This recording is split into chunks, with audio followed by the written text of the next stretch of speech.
അസ്സലാമു അലൈക്കും വറഹ്മത്തുള്ളാഹി. ഓരോരുത്തർക്കും കിട്ടുന്ന അനന്തരാവകാശ വിഹിതങ്ങൾ എത്ര എന്നുള്ളത് ഒന്ന് പഠിക്കാം. 2 കിട്ടും ആകെ ഓഹരിയുടെ. അത് കിട്ടണമെങ്കിൽ അതാർക്കാണ്? 1 പെൺമക്കൾക്ക് കിട്ടും. പെൺമക്കൾക്ക് കിട്ടണമെങ്കിൽ മറ്റുള്ള ആരും ഉണ്ടാകരുത്. അഥവാ മറ്റാൺമക്കളോ മറ്റു ആരും ഇല്ല എങ്കിൽ 2 വിഭാഗം പെൺമക്കൾക്ക് കിട്ടും. രണ്ടാമത്തേത് ആൺമക്കളുടെ പെൺമക്കൾ, അവർക്ക് അതിൻ്റെ വിഹിതം കിട്ടും. അങ്ങനെ വരുമ്പോൾ നമ്മൾ എങ്ങനെ കിട്ടുകയെന്ന് ചോദിച്ചാൽ, മറ്റുള്ള നേരിട്ട് ബന്ധപ്പെട്ട മക്കളോ അവരുടെ ആയിട്ട് ബന്ധപ്പെട്ട ആരും ഇല്ലാതിരിക്കണം എന്നർത്ഥം. മൂന്നാമത്തത് മാതാപിതാക്കൾ ഒത്ത സഹോദരിമാർക്ക് കിട്ടും. അത് കിട്ടണമെങ്കിൽ നേരത്തെ നമ്മൾ പറഞ്ഞ ആ വിഭാഗവും അതോടൊപ്പം മകനോ മകൻ്റെ മക്കളോ ഒന്നും ഇല്ലാതിരിക്കണം എന്നർത്ഥം. നാലാമത്തത് വാപ്പ ഒത്ത സഹോദരിമാർ, അവർക്ക് കിട്ടണമെങ്കിൽ നമ്മൾ നേരത്തെ പറഞ്ഞ ആ വിഭാഗവും അതേപോലെ മറ്റു സഹോദരന്മാരും ആരും ഇല്ലാതിരിക്കണം. ഇനി പകുതി മൊത്തം സ്വത്തിൻ്റെ പകുതി കിട്ടും. അത് ആദ്യത്തെ ആള് ഭർത്താവാണ്. ഭർത്താവിന് പകുതി കിട്ടണമെങ്കിൽ മറ്റാരും ഉണ്ടാകാൻ പാടില്ല, മക്കളുണ്ടാകാൻ പാടില്ല. അതേപോലെ മാതാപിതാക്കൾ അവരാരും ഇല്ല എങ്കിൽ പകുതി ഉപ്പാക്കാണ്, ഭർത്താവിനാണ്. മറ്റൊന്ന് മകൾ. ആ മകൾക്ക് അത് കിട്ടണമെങ്കിൽ എന്തിരിക്കണം? ആ മറ്റു ആരും ഉണ്ടാകരുത്, സഹോദരന്മാരോ സഹോദരിമാരോ ആരും ഇല്ലാതിരിക്കണം. അതേപോലെ മകനും ഇല്ലാതിരിക്കണം. അതൊന്നും ഇല്ല എങ്കിൽ മകൾക്ക് പകുതി കിട്ടും. ഇനി മൂന്നാമത്തേത് മകൻ്റെ മകള്. മകൻ്റെ മകൾക്ക് കിട്ടണമെങ്കിൽ മറ്റു ബന്ധപ്പെട്ട ആരും ഇല്ലാതിരിക്കുക, അതേപോലെ മറ്റു സഹോദരിമാരും ഇല്ലാതിരിക്കണം. ഇനി നാലാമത്തേത് മാതാപിതാക്കൾ ഒത്ത സഹോദരി, അവൾക്ക് കിട്ടണമെങ്കിൽ എന്തിരിക്കണം?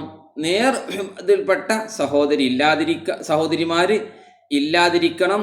അതോടൊപ്പം തന്നെയാണ് മകൻ്റെ മക്കളൊന്നും ഇല്ലാതിരിക്കുകയും വേണം. അഞ്ചാമത്തത് പിതാവ് ഒത്ത സഹോദരി. അതിനും നേരത്തെ നമ്മൾ പറഞ്ഞ മാതാപിതാക്കൾ ഒത്ത സഹോദരിക്ക് പുറമെ മറ്റു ആരും സഹോദരന്മാരിൽ നിന്ന് ആരും ഇല്ലാതിരിക്കണം എന്നർത്ഥം. ഇനി മൊത്തം ഓഹരിയുടെ 2 കിട്ടുന്നത് അത് 2 ആളുകൾ മാത്രമാണുള്ളത്. ഒന്ന് ഭർത്താവിന് പകുതി 1 കിട്ടണമെങ്കിൽ എന്നത് രൂപം എങ്ങനെയെന്ന് ചോദിച്ചാൽ, ആ മരണപ്പെട്ട വ്യക്തിക്ക് മറ്റുള്ള ആരെങ്കിലുമൊക്കെ ഉണ്ടാകും, മക്കളുണ്ടാകാം, അതല്ലെങ്കിൽ പിതാവുണ്ടാകാം. അങ്ങനെയൊക്കെ ഉണ്ടെങ്കിൽ പകുതി ഭർത്താവിന്. ഇനി ഭർത്താവിൻ്റെ വിഹിതത്തിൽ നിന്ന് ഭാര്യയ്ക്ക് പകുതി കിട്ടണമെങ്കിൽ മക്കളോ മറ്റു ആരും ഇല്ലാതിരിക്കണം എന്നർത്ഥം. അങ്ങനെ വന്നാൽ പകുതി ഭർത്താവിന്. ഈ ആരും എന്നുള്ളൊരു പ്രധാനപ്പെട്ട ഉദ്ദേശം മക്കൾ ഇല്ലാതിരിക്കുക എന്നുള്ളതാണ്. ഇനി 8 കിട്ടണം. 8 കിട്ടുന്നത് ഭാര്യയ്ക്ക് മാത്രം, ഒറ്റ വിഭാഗമേ ഉള്ളൂ. അത് ഭാര്യയ്ക്ക്, അത് മക്കളും കാര്യങ്ങളൊക്കെ ഉള്ളവരാണെങ്കിൽ പകുതി. ഇനി ഭാര്യമാരോട് പറയുമ്പോൾ ശ്രദ്ധിക്കേണ്ട കാര്യം, ചിലപ്പോൾ ഒരാൾക്ക് 1 ഭാര്യമാരുണ്ടായിരിക്കാം, 2 അതിൽ 3 4 ഭാര്യമാർ വരെ പറ്റുമല്ലോ. അങ്ങനെ ഭാര്യമാർ ഉണ്ട് എങ്കിൽ അവർക്ക് എല്ലാവർക്കും കിട്ടുക ഇതേ രൂപത്തിലാണ്. അഥവാ മൊത്തം വിഹിതത്തിൻ്റെ, മക്കളുണ്ടെങ്കിൽ മൊത്തം വിഹിതത്തിൻ്റെ 8 ഒരു ഓഹരി, ആ ഒരു ഓഹരിയിൽ നിന്നായിരിക്കും 4 ഭാര്യമാർ 4 ആൾക്കും, 2 ആണെങ്കിൽ 2 ആളുകൾക്കും ലഭിക്കുക. ഇനി 4ൽ 1 ലഭിക്കുന്നത് എങ്കിലും ഇതേ രൂപത്തിൽ ആയിരിക്കും ലഭിക്കുന്നത്. ഇനി 3ൽ 1 ലഭിക്കുന്ന അത് 2 വിഭാഗമാണുള്ളത്.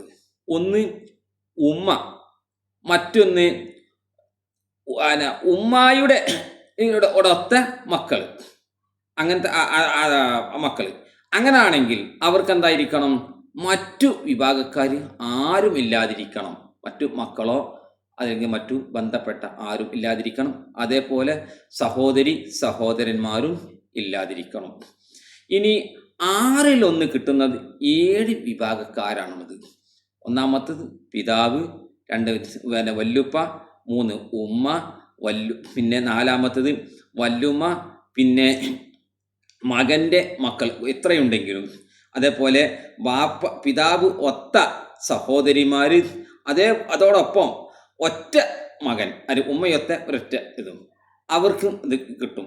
ഈ 6ൽ ഒരു ഓഹരി. അപ്പോൾ പിതാവിനത് കിട്ടണമെങ്കിൽ എന്തിരിക്കണം? 6ൽ ഒരു ഓഹരി കിട്ടണമെങ്കിൽ മറ്റു മക്കളോ കാര്യങ്ങളോ ആരും ഇല്ലാതിരിക്കണം. വല്ലുമ്മക്ക് കിട്ടണമെങ്കിൽ ഈ മറ്റു മക്കളോ ഇല്ലാതിരിക്കുകയും വേണം, അതോടൊപ്പം പിതാവ് ഇല്ലാതിരിക്കുകയും വേണം. ഉമ്മാക്ക് കിട്ടണമെങ്കിൽ മറ്റു വിഭാഗക്കാർ ആരും ഇല്ലാതിരിക്കണം, അതേപോലെ സഹോദരന്മാർ ആരും ഇല്ലാതിരിക്കണം. ഇനി വല്ലുമ്മാക്ക് 6ൽ ഒന്ന് കിട്ടുന്നത് എങ്ങനെയാണ്? ഇതേപോലെ തന്നെ, അതേപോലെ മേൽ പറയപ്പെട്ടതുപോലെ തന്നെയാണ് മറ്റു പുരുഷന്മാരായ ആരും ഇല്ലാതിരിക്കണം നിങ്ങൾക്കിടയിൽ. അതേപോലെ തന്നെയാണ് ഉമ്മയുടെ അതേ കാര്യങ്ങളും ഇവിടെയും ബാധകം ആണ്.